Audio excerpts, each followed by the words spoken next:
புருஷோத்தம மாதம் அப்படின்றதுனால நாம் பகவத்கீதையில இருந்து கேட்டுட்டு இருக்கோம். அதுல குறிப்பா இந்த 15ஆம் அத்தியாயம், இந்த புருஷோத்தம மாதம் அப்படின்ற இந்த புருஷோத்தம யோகம் அப்படின்ற இந்த அத்தியாயத்துல இருந்து நாம தினசரி ஒவ்வொரு ஸ்லோகங்களா கேட்டுட்டு இருக்கோம். இன்னைக்கு நம்ம பார்க்க வேண்டியது 8வது ஸ்லோகம். அதற்கு முன்னாடி நாம என்ன பண்ணலாம், இந்த புருஷோத்தம யோகத்தை எல்லா மந்திரங்களையும் ஒரு முறை படிச்சுட்டு அதுக்கப்புறம் நாம ஸ்லோகத்துக்குள்ள போலாம். நான் பேசுறது எல்லாரும் கேக்குது இல்ல?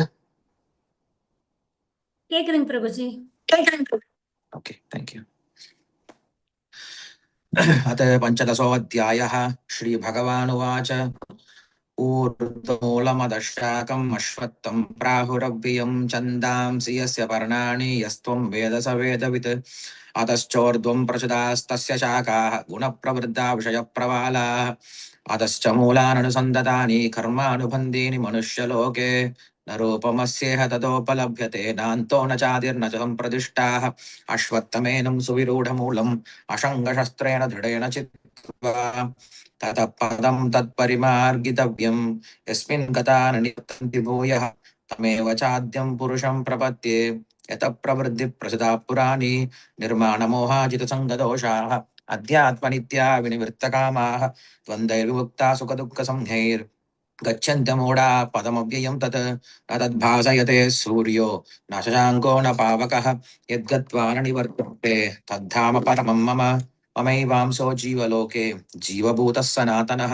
मनःषष्ठानीन्द्रियाणि प्रकृतिस्थानि कर्षति शरीरं यदवाप्नोति यच्चाप्युत्क्रामदीश्वरः गृहीत्वैत्वानि संयाति वायुर्गन्धानि वासयात् श्रोत्रं चक्षुस्पर्शनं च रसनं घ्राणमेव च अधिष्ठाय मनश्चायं विषयानुपसेवते उत्क्रामन्तं सिदं वापि भुञ्जानं वा गुणान्वितं विमूढानानुपश्यन्ति पश्यन्ति ज्ञानचक्षुषः यतन्तो योगिनश्चैनं पश्यन्त्यात्मन्यवस्थितं यतन्तोऽपि कृतात्मानो नैनं पश्यन्त चेतसः यत्तादित्यगतं तेजो जगद्भाषयते किलं यच्चन्द्रमसि यच्चाग्नौ तत्तेजो विद्धि मामकं गामाविश्य च भूतानि धारयाम्यहमोजसा पुष्णामि सौषधिः सर्वा सोमो भूत्वोरसात्मकः अहं वैश्वानरो भूत्वा प्राणिनां देहमाश्रितं प्राणापानसमायुक्तः पचाम्यन्नं चतुर्विधं सर्वस्य चाहं हृदि सन्निविष्टो मत्तस्मृतिज्ञानमपोहनं च वेदैश्च सर्वैरहमेव वेद्यो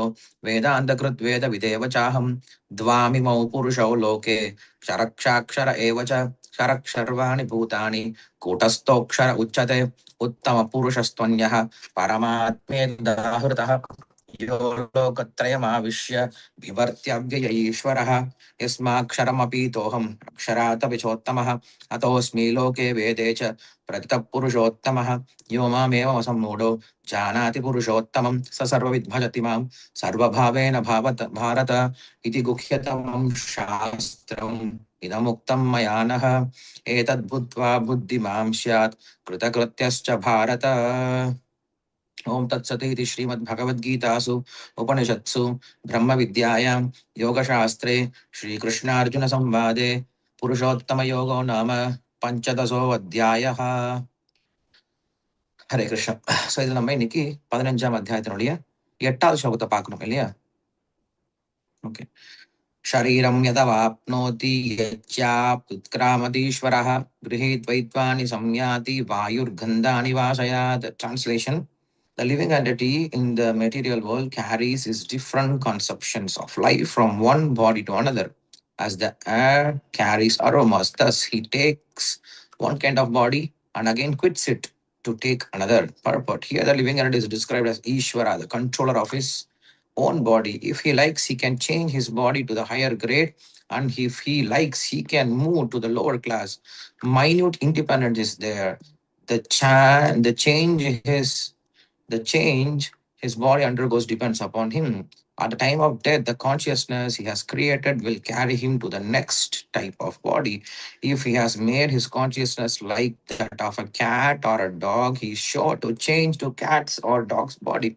And if he has fixed his consciousness on godly qualities, he will change into the form of a demigod. And if he is in Krishna consciousness, he will be transferred to Krishna Loka, in the spiritual world and he will associate with Krishna. It is a false claim that after the annihilation of this body, everything is finished. The individual's soul is transmigrating from one body to another, and his present condition and present activities are the background of his next body. One gets a different body according to karma, and he has to quit this body in due course. It is stated here that the subtle body, which carries the consumption of the next body, develops another body in the next life. This process of transmigrating from one body to another and struggling while in the body is called karshati, or struggling for existence. Hare Krishna. இந்த புருஷோத்தம யோகம் அப்படிங்கிற இந்த அத்தியாயத்துல பகவான் தன்னை புருஷோத்தமன் அப்படிங்கிற விஷயத்த ஸ்தாபனம் பண்றார். புருஷர்களில் நான் உத்தமமான புருஷன் அப்படின்னு சொல்றார். புருஷ உத்தம அப்படின்னா நான் உத்தமமான புருஷன் அப்படின்னு அர்த்தம். உத்தமமான புருஷன் என்ன அர்த்தம்? அப்ப பல புருஷர்கள் இருக்காங்க, அந்த புருஷர்களுக்குள்ள நான் உத்தமமானவன் அப்படின்னு அர்த்தத்தை கொடுக்குது. பல புருஷர்கள்லாம் யார் யார் இருக்காங்க? நமக்கு இந்த ராமானுஜாச்சாரி சொல்லி கொடுக்கிறார். அபுருஷ, புருஷ, உட்புருஷ, உத்தர புருஷ, புருஷோத்தம அப்படின்ற இந்த 4 விதமான புருஷர்களை கூறி, இந்த 4 விதமான புருஷர்களை காட்டிலும் நான் உயர்ந்தவன் அப்படிங்கிற விஷயத்த என்ன பண்றார்? அவளுக்கு சொல்லிக் கொடுக்கிறார். அபுருஷ, இந்த 15ஆம் அத்தியாயத்தை பார்த்தீங்க அப்படின்னா கிருஷ்ணர் இதுதான் விளக்கிட்டு வர்றார். முதல்ல பிரகிருதியை பத்தி சொல்றார். அந்த பிரகிருத்தியை நான் தான் கட்டுப்படுத்துறேன்னு சொல்லி சொல்றார். அதன் பிறகு கட்டுண்ட ஜீவாத்மாக்களை பத்தி சொல்றார். அந்த கட்டுண்ட ஜீவாத்மாக்களும் என்னை சேர்ந்தவர்கள் அப்படின்னு சொல்லி சொல்றார். அதன் பிறகு முக்த ஜீவாத்மாக்களை பத்தி பேசுறார். அந்த முக்த ஜீவாத்மாக்கள் என்னையே வந்து அடைகின்றனர் அப்படின்னு சொல்லி சொல்றார். அதன் பிறகு நித்திய ஜீவாத்மாக்களை பத்தி பேசுறார். அந்த நித்திய ஜீவாத்மாக்களுக்கும் நான் தான் சரணம், அவர்களும் என் மீதுதான் பற்று கொண்டுள்ளனர் அப்படிங்கிற விஷயத்த சொல்றார். இப்படியாக அபுருஷ, புருஷ, உட்புருஷ, உத்தர புருஷ, அதாவது பிரகிருதி, கட்டுண்ட ஜீவாத்மா, முக்தி பெற்ற ஜீவாத்மா, நித்தியமான ஜீவாத்மா அப்படின்ற இந்த 4 விஷயத்தை காட்டிலும் நான் உயர்ந்தவன். அதனால எனக்கு புருஷோத்தமன். தஸ்மாத் சரமபீதோகம் அக்ஷராதபிச்சோத்தம அதோஸ்மி லோகே வேதேஜ பிரதித புருஷோத்தம அப்படின்னு சொல்லிட்டு கிருஷ்ணர் தன்னை புருஷோத்தமன் அப்படின்ட்டு நிலைநாட்டக்கூடிய அத்தியாயம் தான் இந்த புருஷோத்தம யோகம். பகவான் தன்னுடைய பெருமையை சொல்றார். பெருமையை சொன்னா மட்டும்தான் அவர் அடையணும் அப்படின்ற ஆசையை நமக்கு வரும். எந்த ஒரு பொருள் பெருமையான பொருளா இருக்கோ, எந்த ஒரு பொருள் உயர்ந்த பொருளா இருக்கோ, அந்த பொருளா நம்ம அடைய ஆசை விருப்பப்படுவோம் இல்லையா? அப்ப இந்த உலகத்திலேயே ரொம்ப உயர்ந்த ஒரு விஷயம் இருக்கு அப்படின்னா அது பகவான் தானே. அதனால என்ன பண்றார் பகவான்? தன்னுடைய பெருமைகளை இங்க சொல்றார். சரி, இந்த ஸ்லோகத்துல என்ன சொல்ல வர்றார் அப்படின்னா, ஒரு கட்டுண்ட ஜீவாத்மாவுடைய நிலைமையை பத்தி எடுத்து சொல்லிட்டு இருக்கார். இந்த கடைசி 6 அத்தியாயங்கள் என்ன பண்றாரு அப்படின்னா, கிருஷ்ணர் முதல் 12 அத்தியாயத்தை எதெல்லாம் சொல்லலையும், சொல்ல விட்ட விஷயங்களை என்ன பண்றாரு? மறுபடியும் இங்க ரீகலெக்ட் பண்ணிட்டு இருக்கார். ஸோ இங்க ஆத்மா பத்தி பேசிட்டு இருக்கார். ஒரு கட்டுண்ட ஜீவாத்மா பத்தி பேசிட்டு இருக்கார். இந்த விஷயமானது 2ஆம் அத்தியாயத்துல நன்கு பேசப்பட்டது. ஜீவாத்மாவுடைய குணங்கள் எப்படிப்பட்டது, ஜீவாத்மாவிற்கும் இந்த சரீரத்துக்கும் உள்ள வித்தியாசம் என்ன, இதெல்லாம் பேசினார். ஆனா ஒரு சில விஷயங்கள் பேசாம விட்டுட்டார். என்னது? இந்த ஜீவாத்மாவானவன் எப்படி இந்த உலகத்துல இந்த உடல்ல கட்டுண்டு இருக்கா அப்படிங்கிற விஷயத்த பேசல. அத 13ஆம் அத்தியாயத்துல பேசினார். 13ஆம் அத்தியாயத்துல இந்த ஜீவாத்மாவிற்கு இந்த ஜட உடல் எப்படி கிடைச்சது, காரணம் குணசங்கஸ்ய சதச ஜீவனி ஜென்மஷு அப்படின்னு சொல்லிட்டு, எப்பயுமே ஆன்மீகமா இருக்கக்கூடிய ஆத்மாவிற்கு இந்த இந்த பௌதிகமான சரீரம் எப்படி கிடைச்சது அப்படின்னு கேட்கும் பொழுது குணசங்கஸ்ய அப்படின்னு சொல்லி சொல்றார். ஒருத்தருடைய குணத்துக்கு ஏற்றார் போல என்ன பண்ணுது, அவனுக்கு அடுத்த உடல் கிடைக்குது அப்படின்னு சொல்லிட்டு, குணம்தான் நம்முடைய அடுத்தடுத்த பிறவி காரணம் அப்படிங்கிற விஷயத்த என்ன பண்ணார்? அவளுக்கு 13ஆம் அத்தியாயத்துல பத்தி பேசினார். அதன் பிறகு இந்த 15ஆம் அத்தியாயத்துல என்ன பண்றாரு? இந்த ஜீவாத்மாவானவன் எப்படி ஒரு சரீரத்திலிருந்து இன்னொரு சரீரத்துக்கு மாற்றம் அடைகிறான் அப்படிங்கிற விஷயத்தை பேசுறார். இது நிறைய விஷயம், இது 2ஆம் அத்தியாயத்துல அதிகமா பேசப்படல. எப்படி ஒரு ஆத்மாவானது இந்த சரீரத்திலிருந்து அடுத்த சரீரத்துக்கு போகுது அப்படிங்கிற விஷயம் பேசப்படல. சோ பேசாத விஷயத்தை இங்க பேசுறார். சரீரம், இந்த உடல், எதை ஆப்னோதி. ஆப்னோதி அப்படின்னா எதை பெறப்போகுதோ, அதாவது தன்னுடைய புது சரீரம். நாம் இந்த ஆத்மா இந்த சரீரத்துல இருக்கு, இந்த சரீரத்தை விட்டு புது சரீரத்தை அடைய போதும். இந்த சரீரம் புது சரீரம், இது ரெண்டுக்கும் நடுவில் என்ன நடக்குது?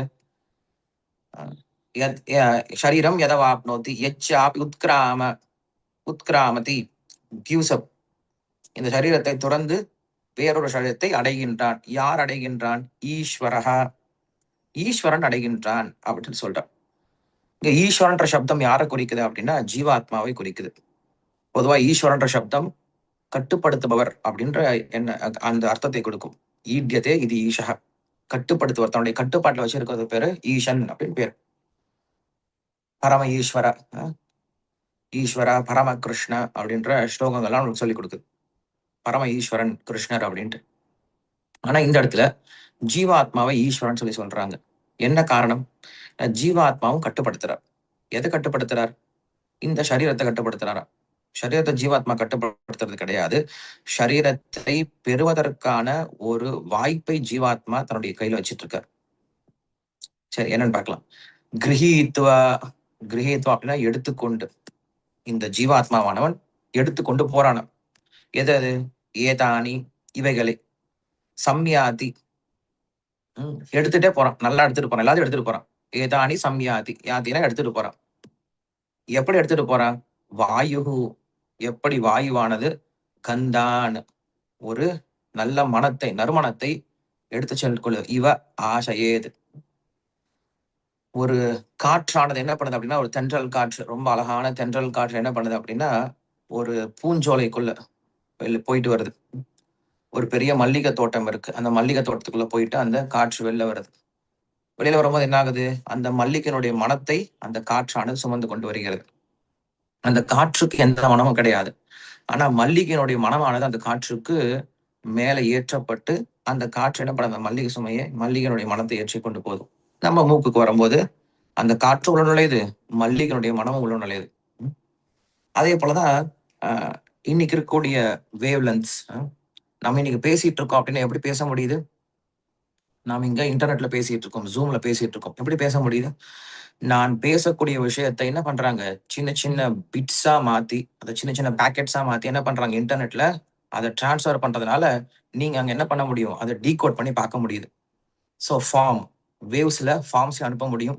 வேவ்ஸ்ல காற்றுல நம்ம சப்தத்தையும் அனுப்ப முடியும், ரூபத்தையும் அனுப்ப முடியும், ஸ்மெல்லையும் அனுப்ப முடியும். இப்படி காற்று என்ன பண்ணுது அப்படின்னா பலவிதமான ப்ராப்பர்ட்டிஸ் கொண்டு இருக்கு. அதை எல்லாத்தையும் தாங்கிட்டு போகுது. ஸோ அப்படிதான் இங்க சொல்றாரு. அப்படி இந்த ஜீவாத்மாவானவன் எதையோ தூக்கிட்டு போறான் அப்படின்னு சொல்றார். எதை எடுத்துட்டு போறான் அப்படின்னா அடுத்த ஸ்லோகத்துல அதை ரொம்ப தெளிவா சொல்லுவார். என்ன எடுத்துட்டு போறான் அப்படின்னா, அந்த ஜீவாத்மா இந்த உடலை விட்டு போகும்போது ஒரு விஷயத்தை எடுத்துட்டு போறானா. பொதுவா நம்ம சொல்றது உண்டு, இந்த உடம்பை விடும்போது நம்ம எதையும் கொண்டு போறது கிடையாது. போகும்போது என்ன சார் கொண்டு போக போறோம், போகும்போது என்ன சார் கொண்டு போக போறோம் அப்படின்னு சொல்லிட்டு எல்லாரும் சொல்றது உண்டு இல்லையா? ஆனா போகும்போது நம்ம கண்டிப்பா ஒண்ணு கொண்டு போறோமா. அதான் கிருஷ்ணன் இங்க சொல்றார். ரொம்ப தாட் ப்ரோவோக்கிங் ஸ்லோகமா இருக்கு. நம்ம இது வரைக்கும் என்ன கேட்டிருக்கோம்? எதை கொண்டு போக போறோம் சார்? இருக்க வரைக்கும் வாழ்ந்துட்டு போகலாம். எதை சார் கொண்டு போக போறோம்? என்ன சார் கொண்டு போக போறோம் அப்படின்னு சொல்லுவோம். இல்ல, நம்ம கொண்டு போறோம். எதை கொண்டு போறோம்? நம்முடைய சூக்ஷமான புலன்களை கொண்டு போறோமா. இந்த உடல்ல இருந்து அடுத்த உடல் கொண்டு போறோம். என்னுடைய ஏன்னா கிருஷ்ணர் இதுக்கு முன்னாடி ஸ்லோகத்துல சொல்லி இருக்காரு. மமைவாம்சோ ஜீவலோகே ஜீவபூத சனாதனக மனஹ ஷஷ்டானி இந்திரியாணி பிரகிருதிஸ்தானி கர்ஷதி அப்படின்னு சொன்னார். ரொம்ப உயர்ந்த விஷயத்த சொன்னார். அதே சமயத்துல ரொம்ப ஒரு சோகமான விஷயத்த சொல்றார். ஒரு குட் நியூஸ், ஒரு பேட் நியூஸ். அடிக்கடி சொல்லுவாங்கல்ல, என்கிட்ட ஒரு குட் நியூஸ் இருக்கு, ஒரு பேட் நியூஸ் இருக்கு. எதை ஃபர்ஸ்ட் கேட்க விரும்புறீங்க? ஃபர்ஸ்ட் குட் நியூஸ் சொல்லுப்பா அப்படின்னு சொல்றோம். குட் நியூஸ் என்னது? நாம் எல்லோருமே கிருஷ்ணனுடைய அம்சங்கள். இது குட் நியூஸ். நாம் எல்லாரும் கிருஷ்ணனுடைய குழந்தைகள், நாம் எல்லாரும் கிருஷ்ணனுடைய அங்கம். இது குட் நியூஸ். பேட் நியூஸ் என்னது? அப்படிப்பட்ட அங்கமா இருக்கக்கூடிய நாம் இன்னைக்கு என்ன பண்றோம் அப்படின்னா, இந்த மனம் மற்றும் 5 புலன்களோட கஷ்டப்பட்டு இருக்கோம் இந்த உலகத்துல. கிருஷ்ணர் ரொம்ப வருத்தத்தோட கேட்கிறார், ஏன்பா கஷ்டப்படுறீங்க? உனக்கு ஏன்டா இந்த நிலைமை? உனக்கு ஏன்டா அந்த தலையெழுத்து? அப்பா அடிக்கடி அப்பா அம்மா கேட்பாங்கல்ல, பெரிய செல்வந்தர்களா இருப்பாங்க, பையன் எங்கேயோ பிச்சைக்காரனா இருப்பான்னா அவங்க அப்பா அம்மா கேட்பாங்க, ஏன்டா என்னை விட்டு போன? ஒழுங்கா என் கூட இருக்கலாம்ல, ஏன்டா கஷ்டப்படுற இப்படி அப்படின்னு சொல்லி கேட்பாங்கல்ல. அது போல பகவான் ரொம்ப வருத்தப்பட்டு கேட்கிறார், ஏன்பா இப்படி கஷ்டப்படுறீங்க அப்படின்னு சொல்லி கேட்கிறார். அதுல என்ன கஷ்டம்? இந்த ஜீவாத்மா எப்படி கஷ்டப்படுறான்? ஜீவாத்மாவுடைய கஷ்டத்துக்கு என்ன காரணம்? ஜீவாத்மாவுடைய நிலைமை என்னது? சத் சித் ஆனந்தம் அப்படிங்கிறது. ஒரு நெருப்பு குளிராது. குறிப்பா நெருப்புக்கு குளிராது. சூரியன் அப்படின்னா எப்பயும் வெப்பத்தோட இருக்கும். சூரியனா பிரகாசமா இருக்கும். சூரியனுக்கு என்னைக்குமே இருட்டு ஏற்பட போறது கிடையாது. ஒரு கடல் தண்ணீர் அப்படின்னா எப்பயும் உப்பா தான் இருக்கும். இனிப்பா மாறாது. ம். ஒரு மிளகாய் அப்படின்னா என்னைக்கு காரமா தான் இருக்கும். அது இனிக்காது. ஒரு சர்க்கரை அப்படின்னா இனிப்பா தான் இருக்கும். அது கசக்காது. ஏன்னா அது அதனுடைய இயற்கை தன்மை இல்லையா? ஸோ இயற்கை தன்மை என்னைக்கும் மாறப்போறது கிடையாது. அப்படி இருக்கும்போது, இந்த ஜீவாத்மாவோட இயற்கை தன்மை என்னது? சத், சித், ஆனந்தம் அப்படிங்கிறது. இந்த ஜீவாத்மா என்னைக்கும் நிரந்தரமா இருக்கக்கூடியவன், ஞானமயனா இருக்கக்கூடியவன், ஆனந்தமா இருக்கக்கூடியவன். அப்படி இருக்கக்கூடிய ஜீவாத்மா திடீர்னு என்னவா மாறிட்டான் அப்படின்னா, அசத், அசித், நிரானந்தம் அப்படின்னு மாறிட்டான். தற்காலிகமா மாறிட்டான். எப்பயுமே அஞ்ஞானத்திலே இருந்துட்டு இருக்கான். அதேபோல எப்பயும் ஆனந்தமற்ற தன்மையில வாழ்ந்துட்டு இருக்கான். இது எப்படி சாத்தியம்? தன்னுடைய தர்மத்துக்கு புறம்பாக எப்படி ஜீவாத்மாவால ஆக முடிஞ்சது? அப்படின்னா, அதான் இங்க சொல்றாரு. ஜீவாத்மா ஆகல. அந்த ஜீவாத்மாவை ஒரு விஷயம் கவர்ந்திருக்கு. கவர்ந்ததனால அந்த ஜீவாத்மா தான் அசத்தாவும், அசித்தாவும், நிரானந்தமாவும் ஆனதைப் போல நமக்கு தெரிகின்றது. அப்படின்னு சொல்றார். ஒரு தங்கம் ஒரு பெட்டியில போட்டு மூடி வச்சிருக்கோம். ஒரு நல்ல கண்ணாடி பெட்டியில போட்டு மூடி வச்சிருக்கோம். மூடி வச்சிருக்கோம் அப்படின்னா, தங்கம் பிரகாசமா தான் இருக்கும். தங்கம் நல்லா ஜொலி ஜொலிப்பா தான் இருக்கும். ஆனா, அந்த பெட்டி இருக்கு இல்லையா? அந்த பெட்டி வந்து சுத்தப்படுத்தாம, அது மேல நெறைய தூசி படிஞ்சு, இப்ப அந்த தங்கத்த பார்த்தோம் அப்படின்னா, நகைய பார்த்தோம் அப்படின்னா, அது பழைய நகை மாரி தெரியும். யாராவது வீட்ல நமக்கு நம்ம அம்மா என்ன பண்றாங்க? சொத்து பிரிச்சு குடுக்குறாங்க. ஒரு பொண்ணுக்கு ஒரு செயின குடுக்குறாங்க. 2 பவுன்ல. பெரிய பொண்ணு அவளுக்கு 5 பவுன் நெக்லஸ் குடுக்குறாங்க. 5 பவுன் நெக்லஸ் என்ன பண்றாங்க? ஒரு பெட்டியில போட்டு குடுக்குறாங்க. கண்ணாடி பெட்டியில போட்டு குடுக்குறாங்க. அந்த கண்ணாடி பெட்டி சரியா கிளீன் பண்ணல. கண்ணாடி பெட்டியில குடுக்குறாங்க. அந்த பொண்ணு பார்க்குறா. "என்னம்மா சின்ன பொண்ணுக்கு மட்டும் செயின் நல்லா பளபளன்னு ஓப்பன்லயே குடுக்குற. அடுத்து கழுத்துல மாட்டி விட்டுரு." உடனே அந்த பொண்ணு பார்க்குது. "என்னம்மா இது? சின்ன பொண்ணுக்கு மட்டும் செயின் எவ்வளோ பளபளன்ட்டு இருக்கு. என் செயின் இவ்வளோ என்னுடைய குடுத்த நெக்லஸ் இவ்வளோ அழுக்கா இருக்கு. எனக்கு மட்டும் பழசு குடுத்து ஏமாத்துறியா நீ? எனக்கு புதுசு குடும்மா." அப்படின்னு சொல்லி கேட்டா அப்படின்னா, அவள விட முட்டாள் யாரும் கிடையாது. ஏன்னா, தங்கத்துக்கு என்னைக்குமே அழுக்கு ஒட்டுறது கிடையாது. தங்கம் என்னைக்கும் பிரகாசமா தான் இருக்கு. ஆனா, மேல இருக்கக்கூடிய அந்த கண்ணாடியில தான் என்ன இருக்கு? தூசி இருக்கு. ஸோ கண்ணாடியில தூசி இருக்கிறதுனால, உள்ள இருக்கக்கூடிய தங்கமும் பழசை போல, உள்ள இருக்கக்கூடிய தங்கம் சோபத்தை இழந்து, உள்ள இருக்கக்கூடிய தங்கம் எப்படி இருக்கு? மங்கலா இருக்க மாரி தெரியுது. உண்மையில தங்கத்துக்கு அந்த குணம் வரவே வராது. தங்கம் என்னைக்கும் தங்கமா தான் இருக்கும். அ ஆனா மேல இருக்கக்கூடிய விஷயம் நம்மள கவர்ந்திருக்கனால, அது நம்மளுக்கு அப்படி தோணுது. அதுபோல இந்த ஜீவாத்மா என்றைக்கும் சச்சித் ஆனந்தத்தோட தான் இருக்கா. ஆனா, அந்த ஜீவாத்மாவை கவர்ந்து இருக்கக்கூடிய ஒரு விஷயம் இருக்குல்ல. என்னது? இந்த சரீரம். இந்த சரீரம் இருக்கிற வரைக்கும் நமக்கு இந்த அசத், அசித், நிரானந்தம் அப்படின்னு இருக்கு. இந்த சரீரம்னா என்னது? இந்த உடல்னா என்னது? புலன்கள் தான் உடல். வேற ஒண்ணும் கிடையாது. சரீரம் அப்படிங்கிறது புலன்களுடைய காம்பினேஷன் தான் சரீரம். என்னல்ல இருக்கு? நமக்கு 10 புலன்கள் இருக்கு இல்லையா? 5 ஞானேந்திரியங்கள், 5 கர்மேந்திரியங்கள். இதான் நம்ம என்ன சொல்றோம்? சரீரம் அப்படின்னு சொல்லி சொல்றோம். அப்ப என்ன பண்றோம்னா, இந்த ஜீவாத்மாவானவன் ஒரு பொய்யான ஒரு சரீரத்தை ஏற்றுக்கொண்ட பிறகு, தன்னுடைய பார்வையும் வித்தியாசப்படுது. தன்னுடைய தன்னுடைய முகரக்கூடிய தன்மை, சுவைக்கக்கூடிய தன்மை, தொடக்கூடிய தன்மை, கேட்கக்கூடிய தன்மை எல்லாம் வித்தியாசப்படுது. ஒரு ஜீவாத்மா இதெல்லாம் பார்க்க மாட்டான். ஜீவாத்மா இத கேட்க மாட்டான். ஜீவாத்மா இத பேச மாட்டான். ஜீவாத்மா இத சுவைக்க மாட்டான். ஜீவாத்மா இத தொடவே மாட்டான். ஆனா இந்த சரீரம் இருக்கும்போது இதெல்லாம் செய்யற மாரி தோணுது. செஞ்சுட்டும் இருக்கான். அப்ப இங்க கிருஷ்ணன் என்ன சொல்றாரு அப்படின்னா, இந்த ஜீவாத்மாவிற்கு பௌதிகமான சரீரம் குடுக்கப்பட்டது. பௌதிகமான சரீரம் இருந்தா மட்டும் தான் இந்த பௌதிக உலகத்த பார்க்க முடியும் ஜீவாத்மாவால. பௌதிகமான காது இல்லன்னா, இந்த ஜீவாத்மாவால இந்த பௌதிகமான சப்தங்கள கேட்க முடியாது. பௌதிகமான சுவைக்கக்கூடிய தன்மை இல்லன்னா, இந்த ஜீவாத்மாவால இந்த உலகத்துல எதையுமே சுவைக்க முடியாது. அப்ப என்ன பண்றாரு? ஒரு பௌதிகமான புலன்கள் நமக்கு குடுக்கப்படுது. கண், காது, மூக்கு. இதுக்கு நம்ம என்ன சொல்றோம்? சப்த, ஸ்பரிஷ, ரூப, ரச, கந்தங்கள் அப்படின்னு சொல்லி சொல்றோம். இது சூக்ஷ்ம புலன்கள் சொல்லி சொல்றோம். இப்ப கண் இருக்குன்னா, கண்ணு பார்க்கறது கிடையாது. இந்த கண்ணுக்குள்ளார ஒரு சக்தி இருக்கு. கிருஷ்ணதாரான்னு ஒரு சக்தி இருக்கு. அந்த சக்தி இருக்கிறதுனால தான் நம்மளால பார்க்க முடியுது. இல்லன்னா கண் இருக்கவங்கலாம் கண்ணு தெரியறது கிடையாதே. ஏன்னா கண்ணுக்குள்ள ஒரு சூக்ஷ்மமான ரூபம் அப்படின்ற ஒரு சக்தி இருக்கு. அந்த ரூபம்ன்ற சக்தி இருக்கிறதுனால தான் கண்ணு பாக்குது. காது, சப்தம். அந்த சப்தம்ன்ற சக்தி இருக்கிறதுனால தான் காது கேட்குது. இல்ல காது கேட்க போறது கிடையாது. நெறைய பேர் காது இருக்கு. காது கேட்க மாட்டேங்குதே. வாய், சப்தம். சப்தம்ன்ற சக்தி இருக்கிறனால தான் கந்தம் அப்படின்ற சக்தி இருக்கனால மூக்கு முகர முடியுது. ருச்சி அப்படின்னு இருக்கு, அந்த சக்தி இருக்கனால நாக்கு என்ன பண்ண முடியும், நம்மளால ருச்சிக்க முடியுது. ஸோ இப்படி அந்தந்த ஸ்தூலமான சூக்ஷமான சக்திகள் ஸ்தூலமான இந்த சரீரத்துக்குள்ள இருக்குது. இருக்கிறதுனால தான் இது வேலை செய்யுது. எப்படி வந்து ஒரு மொபைல் ஃபோனுக்குள்ளார இருக்கக்கூடிய ஒரு சின்ன சிம் கார்டு மாதிரி. மொபைல் ஃபோன் இருக்கு. மொபைல் ஃபோன் இருந்தாலும் உள்ள சிம் கார்டு இருந்தா மட்டும்தான் மொபைல் நம்ம என்ன பண்ண முடியும், யூஸ் பண்ணவே முடியும், பேசவே முடியும். ஒரு மெஷினுக்குள்ள இருக்கக்கூடிய எலக்ட்ரிக் கரண்ட், எலக்ட்ரிக் பவர் மாரி. மெஷின் இருக்கலாம், ஆனா உள்ள பவர் இருக்கணும். பவர் இருந்தா தான் மெஷின் நகரும். பேட்டரி உள்ள இருக்க மாரி. ஒரு மெஷினுக்குள்ள இருக்கக்கூடிய பேட்டரி மாரி. அப்ப இந்த உடம்புக்குள்ளார என்ன இருக்கு? சூக்ஷமான சரீரம் இருக்கு. சூக்ஷமான கண்ணு, காது, மூக்கு, தொடு உணர்வு, நாக்கு இதெல்லாமே இருக்கு. இது இருக்கனால இந்த சரீரம் செயல்படுற மாரி இருக்கு. உண்மையில இந்த சரீரத்துக்கு எந்த செயல்பாடும் கிடையாது. சரீரத்துக்கு எந்த சக்தியும் கிடையாது செயல்படுறதுக்கு. இல்லையா? கண்ணுக்கு எந்த சக்தியும் கிடையாது. உள்ள சக்தி வந்து நுழைஞ்சதுனால அந்த கண்ணுக்கு சக்தி இருக்கிற மாரி தோணுது. அந்த சக்தி இல்லைன்னா கண்ணு செயல்பட போறது கிடையாது. அப்ப என்ன ஆகுது? இந்த ஜீவாத்மாவை இன்னொரு சரீரம் கவர்ந்திருக்கு அப்படின்ற ஒரு நமக்கு தெரியுது. ஒரு விஷயம் தெரியுது. இது ஸ்தூல சரீரம். இதுக்குள்ளார இன்னொரு சரீரம் இருக்கு. அதுக்கு பேரு சூக்ஷ்ம சரீரம் அப்படின்னு சொல்லி சொல்றோம். அந்தக்கரணம் அப்படின்னு சொல்லி சொல்றது உண்டு.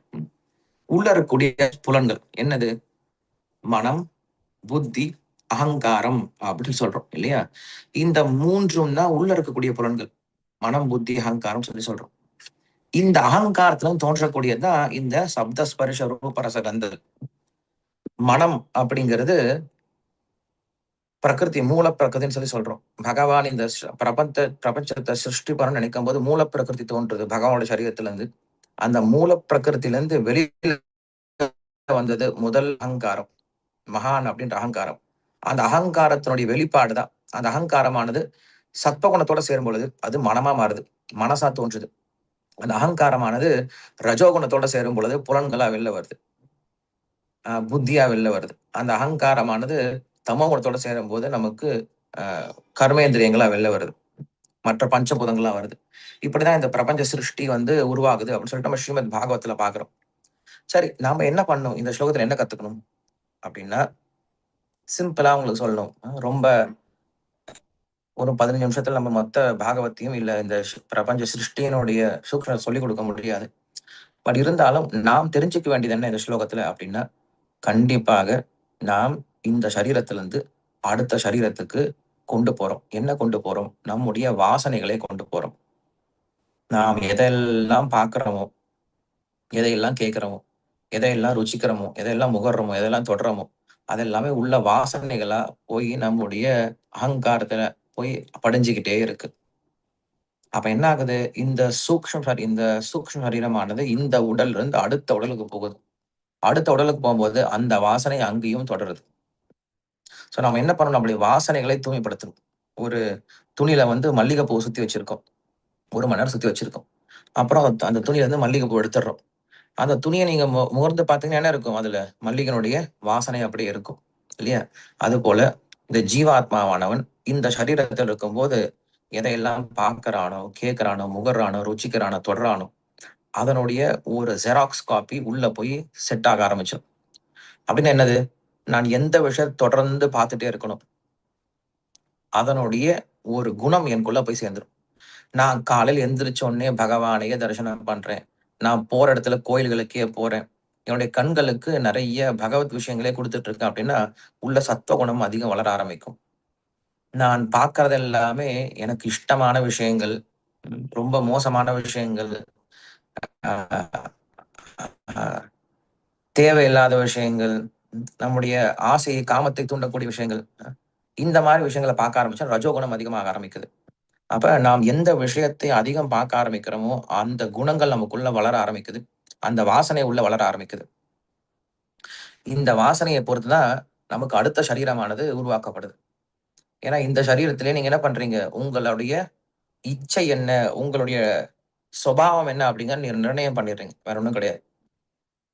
அப்ப என்ன பண்றாரு பகவான்? அதற்கு தகுந்த அடுத்த உடல உற்பத்தி பண்றாரு. உதாரணம் சொல்லணும் அப்படின்னா, நெறைய பேருக்கு தூங்குறது ஆசை. நல்லா தூங்கிட்டே இருக்கணும் சார். சாப்பிடணும். சாப்பாடு கூட தேவையில்ல சார். தூங்குனா போதும். நல்லா தூங்கிட்டே இருப்பேன், தூங்கிட்டே இருப்பேன், தூங்கிட்டே இருக்கணும். நம்முடைய ஆசை என்னது? நல்லா தூக்கம். சோம்பேறித்தனம் இதை நல்லா வளர்த்துக்கிட்டோம். அப்ப பகவான் பார்க்கிறார், சரி உனக்கு இந்த ஆசைதான் இருக்கு, உன்னை நான் பனிக்கரடியா மாத்திடுறேன். அடுத்த ஜென்மத்துல உனக்கு பனிக்கரடியோட உடலை கொடுத்தேன், சரீரத்தை கொடுத்துறேன். நீ என்ன பண்ணலாம், நல்லா தூங்கிட்டே இருக்கலாம். உன்னை யாருமே கேள்வி கேட்க போறது கிடையாது. சாப்பிட கூட தேவையில்லை. உனக்கு நான் உதவி பண்றேன்ப்பா. பகவான் என்ன பண்றார், நமக்கு உதவிதான் பண்றார்.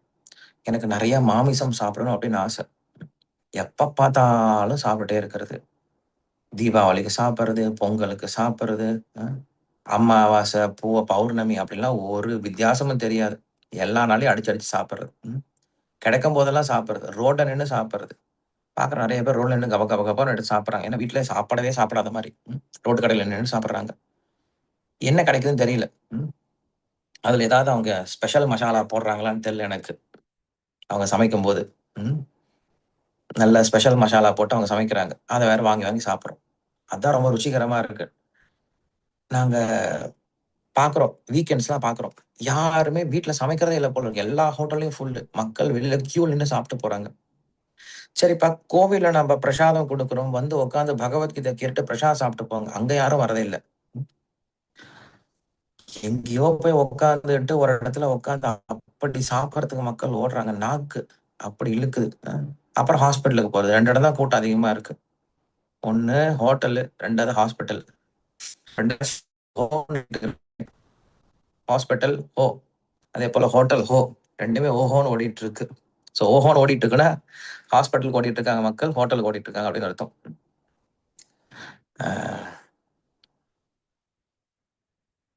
எதுக்காக சொல்ல வந்தனோ அது மறந்துட்டேன். எனக்கா ஞாபகம் இருக்கா? என்ன சொல்லிட்டு இருந்தேன் நான் இப்ப? ஹோட்டல பத்தி பேசிட்டு இருந்தேன். சாப்பிடுறத பத்தி பேசிட்டு இருந்தோம். ஒருத்தனுக்கு மாமிசம் சாப்பிடணும் அப்படின்னு ஆசை இருந்தது அப்படின்னா, பகவான் பார்க்கிறார். இந்த மனித உடல் அப்படிங்கிறது மாமிசம் சாப்பிடறதுக்கான உடம்பு கிடையாது. ஏன்னா நமக்கு அந்த அளவுக்கு நகம்லாம் கிடையாது. அந்த அளவுக்கு பல்லாம் கிடையாது. அந்த அளவுக்கு ஜீரண சக்தியும் கிடையாது.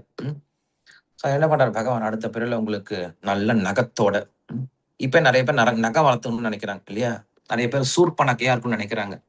நகம் நல்லா நீளமா வளர்த்துக்கிட்டு, அதுக்கு நெயில் பாலிஷ்லாம் போட்டு நெயில் ஆர்ட்லாம் வரணும்னு நினைக்கிறாங்க. சூர்பனக்கா அதுக்கு தான் பேரு. யாருடைய நகம் வந்து ரொம்ப நீளமா, ரொம்ப ஷார்ப்பா இருக்கும் அவங்களுக்கு பேரு சூர்பனக்கை. ஸோ இனிமேல் நீங்க கூப்பிடுங்க. யாருக்கா நகம் பெருசா இருந்துச்சுன்னா, நீங்க என்ன பண்ணலாம்? அவங்களுக்கு பேர் வச்சிடலாம். சூர்பனக்கான்னு சொல்லி கூப்பிடலாம். உங்களுக்கு யாருக்கா நகம் அதிகமா இருக்கா? இருந்தா கட் பண்ணிருங்க. ஸோ வீட்ல சொல்லிக் குடுங்க. குழந்தைங்களுக்கு சொல்லிக் குடுங்க. நகம் வளர்க்க நல்லது இல்லப்பான்னு சொல்லிக் குடுங்க. இல்ல அவங்க பேர் நீங்க சூர்பனக்கான்னு வச்சுடுங்க. வேற ஒண்ணும் தேவையில்ல. அப்ப அவங்களே மாறிருப்பாங்க. அப்ப அ என்ன பண்றாங்க? அவங்களுக்கு அந்த நகத்த குடுக்குறார். நல்லா போன உடனே அந்த மிருகத்த பிடிச்சு, அப்படியே கிழிச்சு, அப்படியே எடுத்து வாயில போட்டு நறுக்கு, நறுக்கு, நறுக்குன்னு நறுக்கி சாப்பிடுறதுக்கு நல்ல பல்லெல்லாம் குடுத்து, இதெல்லாம் பகவான் ஹெல்ப் பண்றார். நீங்க பூனையா பிறக்கலாம், நாயாக பிறக்கலாம். கொஞ்சம் புண்ணியம் பண்ணீங்கன்னா சிங்கமா, புலியா பிறக்கலாம். இல்லையா? சோ அப்ப என்ன பண்ணலாம்? நீங்க மாமிசத்த நல்லா சாப்பிடலாம். ஏன்னா உங்களுக்கு அந்த உணர்வு இருக்கே. நீங்க போன ஜென்மம் எல்லாம் அப்படிதான் வளர்ந்துருக்கீங்க. நெறைய மாமிசம் சாப்பிடணும், மாமிசம் சாப்பிடணும் வளர்ந்துருக்கீங்க. அப்ப என்ன பண்றாரு பகவான் உங்களுக்கு அந்த சரீரத்த குடுக்குறார். சோ பகவான் எதையுமே தடுக்கிறது கிடையாது. பகவான் எதையும் வேணான்னு சொல்றது கிடையாது. "உனக்கு இது ஆசையா இருக்காப்பா? இப்படி இரு. உனக்கு இதுல ஆசை இருக்கா? சரி இதுக்கு போ." அப்ப நம்ம என்ன பண்றோம்? இந்த ஆசைய நம்ப இந்த சரீரத்துல இருந்து அடுத்த சரீரத்துக்கு கொண்டு போறோம். நாம எல்லாரும் இங்க உட்கார்ந்துட்டு இருக்கோம் இல்லையா? பகவத்கீதை கேட்டுட்டு இருக்கோம் இல்லையா? நாம எல்லாரும் போன ஜென்மத்துல, ஏதோ ஒரு சமயத்துல, எங்கேயோ சத்சங்கத்துல, எங்கேயோ உட்கார்ந்து பகவத்கீதை கேட்டிருக்கலாம். இல்ல ஏதாவது ஒருத்தர் ஹரிநாமம் பண்ணிட்டு போயிட்டு இருப்பாங்க பக்தர்கள். அந்த ஹரிநாமத்த கேட்டிருக்கலாம். அந்த புண்ணியம் பண்ணியிருக்கலாம். அந்த விஷயமானது நமக்கு இந்த ஜென்மத்து வரைக்கும் வந்துட்டு இருக்கு. அந்த வாசனை வந்துட்டு இருக்கு. அதனால தான் பகவத்கீதைன்னு சொன்ன உடனே, இங்க ஒரு 200, 300 பேர் வந்து உட்கார்ந்துட்டு இருக்கீங்க. ஏன்னா இந்த வாசனை போன ஜென்மத்துல இருந்து வருது. சோ நம்ம என்ன பண்றோம்? முன் ஜென்மத்தினுடைய வாசனைய இந்த ஜென்மத்துக்கு கொண்டு வந்துட்டு இருக்கோம். சோ நம்ம என்ன பண்ணணும் தெரியுமா? அப்படின்னா, நாம் நம்முடைய வாசனைய அதிகப்படுத்தணும். நல்ல வாசனைகள அதிகப்படுத்தணும். தீய வாசனைகளை குறைக்க முயற்சி பண்ணணும். குட் இம்ப்ரஷன்ஸ் அப்படின்னு சொல்றாங்க. நல்ல இம்ப்ரஷன்ஸ் அதிகப்படுத்த முயற்சி பண்ணணும். அதனால என்ன பண்றோம் நம்ப? நெறைய ஃபெஸ்டிவலுக்குலாம் போறோம். ஸோ கோயிலுக்கு போறோம். அது என்ன பண்ணுது? நம்ம மனசுல ஒரு நல்ல இம்ப்ரஷன உண்டுபடுத்துது. திருவிழாக்களுக்கு போறோம். நல்ல இம்ப்ரஷன உண்டுபடுத்துது. பகவானுடைய நாமத்த கேட்கிறோம். நல்ல இம்ப்ரஷன உண்டுபடுத்துது. இல்லையா? பகவானுக்காக சேவை பண்றோம். நல்ல இம்ப்ரஷன உண்டுபடுத்துது. இந்த வாசனைகள் நம்ம என்ன பண்ணுவோம்? அதிகப்படுத்த முயற்சி பண்ணணும். அப்ப என்ன ஆகும்? இந்த வாசனைகளே நமக்கு அடுத்த ஜென்மத்துக்கு நல்ல சரீரத்த பெற்றுக் குடுக்கும். அதனால இனிமேல் யாராவது கேட்டாங்கன்னா, "என்ன சார் கொண்டு போறோம்? இந்த உடம்ப விட்டு போம்போது என்ன சார் கொண்டு போறோம்?" அப்படின்னா தைரியமா சொல்லுங்க. "நெறைய கொண்டு போறது இருக்கு சார். 1, 2 கிடையாது. நெறைய கொண்டு போறோம்." ஒரு பெரிய ரெக்கார்டிங் ஸ்டுடியோவே கொண்டு போறோம். நம்ம எல்லாம் ரெக்கார்ட் பண்ணி வச்சுட்டு இருக்கோம் உள்ளார. நாம் பார்ப்பது, கேட்பது, முகர்வது, ருசிப்பது, தொடுவது எல்லாமே ரெக்கார்ட் ஆயிட்டு இருக்கு. எத்தனை ஜிபின்னு தெரியாது, எத்தனை டிபின்னு தெரியாது. அது பெரிய ஸ்டாக் பெருசா இருக்கு. பெரிய டெராபைட்டே இருக்கு. 1000, 2000 டெராபைட்ஸ் கூட தெரியும். அவ்வளோ டெராபைட்ஸ் கொண்டு போறோம் சார். அதெல்லாம் நம்ம கொண்டு போயிட்டு இருக்கோம். கரெக்ட் தானே? அப்ப என்ன பண்ணுங்க, அந்த வாசனைகளை நீங்க நல்ல வாசனைகளா மாத்திக்கோங்க. நல்ல இம்ப்ரஷன்ஸ் கொடுக்க முயற்சி பண்ணுங்க. நல்ல சம்ஸ்காரத்தை கொடுக்க முயற்சி பண்ணுங்க. அது என்ன பண்ணும், உங்களுக்கு அடுத்த சரீரத்தை நல்ல சரீரத்தை பெற்றுக் கொடுக்கும். தீய வாசனைகளை கொண்டு போனீங்கன்னா தீய சரீரத்தை பெற்றுக் கொடுக்கும். தமோகுணமான வாசனைகளை கொண்டு போனீங்கன்னா தமோகுணமான சரீரத்தை பெற்றுக் கொடுக்கும். அதனால எப்பயுமே நல்ல வாசனையோட இருங்க. நல்ல வாசனை அப்படின்னா நல்ல சென்ட் போட்டுட்டு இருங்க அப்படிங்கிறது கிடையாது. அதுவும் நல்லதுதான். எப்பயும் நல்ல பிரசன்ஸோட இருக்கணும். நம்ம பக்கத்துல போனாவே ஒரு நல்ல ஒரு இமேஜ், ஒரு நல்ல ஒரு இம்ப்ரெஷனை கிரியேட் பண்ணும். பக்கத்துல போனா மூக்கப்பட்டு ஓடுற மாதிரி இருக்கக்கூடாது. நம்மளை பார்த்தாலே ஒருத்தங்களுக்கு சந்தோஷம் கொடுக்கக்கூடிய அளவுல இருக்கணும். ஸோ அப்படிப்பட்ட வாசனைகளை நீங்களும் வச்சுக்கோங்க, மற்றவங்களுக்கு கொடுக்க முயற்சி பண்ணுங்க. உங்களை பார்த்த உடனே பார்க்கக்கூடிய நபர்களுக்கு கிருஷ்ணனுடைய ஞாபகம் வரணும். அது நல்ல வாசனை. உங்களை பார்த்தாவே வெறுத்து ஓடி போகக்கூடிய வாசனையை உண்டுபடுத்தாதீங்க. ஸோ நீங்களும் அப்படி இருக்காதீங்க, மற்றவங்களுக்கும் அதற்கு காரணமா இருந்துடாதீங்க. ஸோ நீங்களும் போய் வாசனையில விழுந்துடாதீங்க, மற்றவர்களுடைய வாசனையை மாற்றக்கூடிய அளவுக்கு நீங்க இருக்க முயற்சி பண்ணுங்க. ஸோ இது பண்ணீங்க அப்படின்னா நம்முடைய அடுத்த சரீரமானது நல்ல சரீரமா அமையும். அப்படி இல்லைன்னா நாம் இன்னும் இன்னும் கீழே தான் போக போறோம் அப்படின்ற விஷயத்த சொல்றார். ஸோ இப்படிப்பட்ட ஒரு அழகான ஸ்லோகம். ஷரீரம் எதவாப்னோதி யச்சாபுத்கிராமதீஸ்வரः கிரஹீதயித்வா நிசம்யாதி வாயுர் கந்தானி வாசயாத். ஓகே, ரொம்ப நன்றி எல்லாருக்கும். ஹரே கிருஷ்ணன்.